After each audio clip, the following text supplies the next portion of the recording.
Como era comum nos jornais políticos do século XIX não aparecer o nome do autor, os textos eles eram editoriais escritos pela redação do jornal, então a autoria era considerada coletiva. Esses textos relatam a agressão e o tumulto que acontecia no Rio de Janeiro e mostram que havia violência organizada contra os brasileiros e indicava que a cidade estava tomada por tensão política.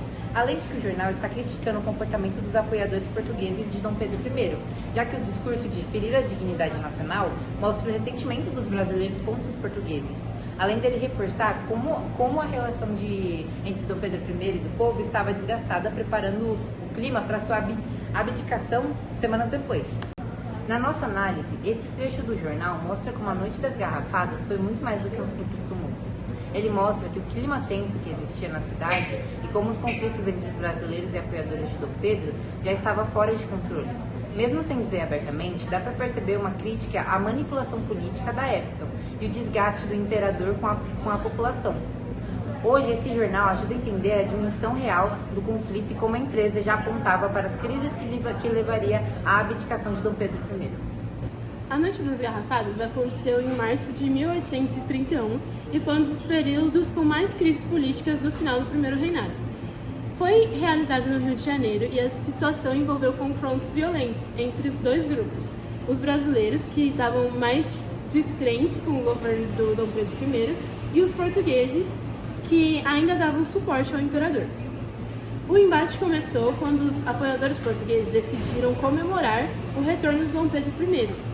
Mas essas festividades logo se tornaram agressões, com ataques utilizando garrafas, paus e pedras, especialmente contra aqueles que usavam símbolos nacionais brasileiros. Esse jornal está inserido em um contexto de grande tensão política e esse contexto dialoga diretamente com as questões sociais da época, já que descreve a violência e o clima hostil que permeava no Rio de Janeiro.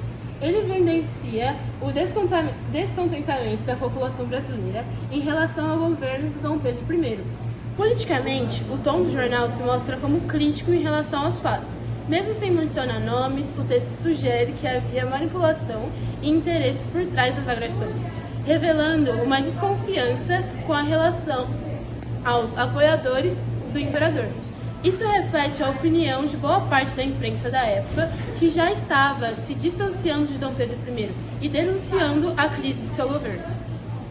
Em relação ao governo, o texto se relaciona diretamente com o desgaste de Dom Pedro I, ao reportar ações violentas ocorridas sob o pretexto de festejar sua majestade imperial. O jornal revela como o imperador já não conseguia manter o controle sobre os seus próprios apoiadores e como a população via esses conflitos como um sinal de desordem e autoritarismo. Portanto, esse objeto nos ajuda a entender como a Noite das Garrafadas pressionou Dom Pedro I, acelerando sua abdicação alguns dias depois. Observando esse objeto, conseguimos perceber como as informações eram apresentadas e como elas ajudavam a reforçar os conflitos que já aconteciam nas ruas. Isso mostra que na Noite das Garrafadas não foi um evento isolado, mas parte de um contexto de maior tensões que acabaram contribuindo para a abdicação de Dom Pedro I. No geral, o jornal funciona como uma fonte histórica importante, permitindo compreender não só o que aconteceu, mas também como as pessoas daquela época interpretavam e divulgavam esses acontecimentos.